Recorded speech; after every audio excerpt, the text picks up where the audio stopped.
The Older Men in the Margin study is a 2-year project looking at men's experiences, men from hard-to-reach, marginalised or seldom-heard groups, their experiences of loneliness and social isolation, and in particular looking at the ways in which they seek to alleviate and combat loneliness in later life. Welcome to our workshop today. This project's been in collaboration with ageuk. One of the groups we focused on were older men who are carers for significant others. So we interviewed 25 men who cared for spouses or partners, say for example a wife living with dementia, caring for adult children, or maybe caring for a close friend. And the reason why we focus on this particular group is we know that a lot of carers, no matter what their age, report social isolation and loneliness being recurring problems. But we don't know much about older men's experiences. My situation is that I'm a carer for a friend. We've been friends for about 40 years and she now resides in a care home. I visit her every day and take her out in order to give her some experience of the outside world and prevent her becoming institutionalised. But it is extremely exhausting because she suffers from anxiety. I look after my wife. She's got extreme dementia, doesn't talk or anything, and I literally have to look after 100% of her needs, everything you can think of. And when we looked at loneliness, we found that people's experiences really varied.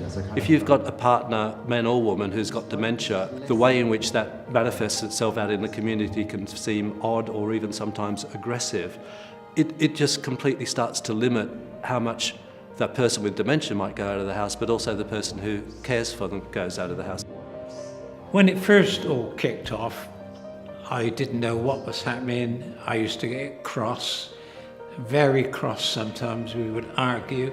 And now I realise it was the dementia that was causing that. And I live in a different world now. And I don't get so het up about it all. And I just look after her, and I don't mind doing it. But occasionally you get a bit down. It's a bit like being in solitary confinement. You only have your own thoughts and your own voices. You don't have anyone else's. And I think that can be very destructive, of course. One of the things we wanted to learn about from our interviews of older carers was how men kept loneliness at bay, how they sought to alleviate feelings of loneliness, and how they sought to stay socially connected with others, while also meeting their day-to-day responsibilities and caring for someone. Well, I spend most of the mornings doing the housework. I can leave my wife for an hour or so and go down to the allotment, and I meet up with like-minded fellows down there and we talk.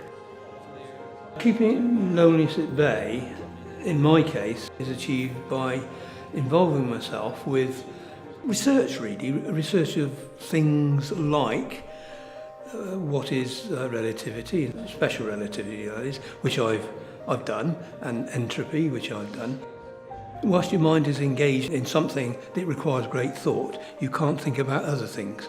And so I find this is one way of avoiding loneliness.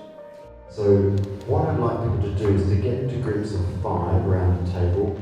We know that a lot of men could struggle to talk about emotionally sensitive issues like loneliness. And service providers really need to think about how they can tackle this issue, how they can provide support for men who are carers who might be experiencing loneliness in ways that are not going to put them on the spot. If we were to run an event and it was about discussing your emotional needs, etc., we know that men wouldn't come.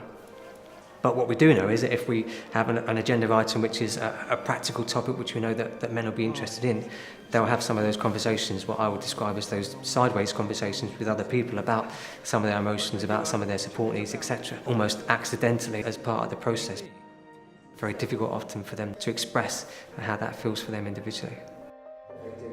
And lots of people tell us that just that opportunity to offload, let off steam, to be able to... One of the biggest things I think that anybody could do is join a carers meeting at their local doctor's surgery if it's there, because there you see other people in worse positions than you and you learn from them what to get, say, the attendance allowance and all sorts of things like that.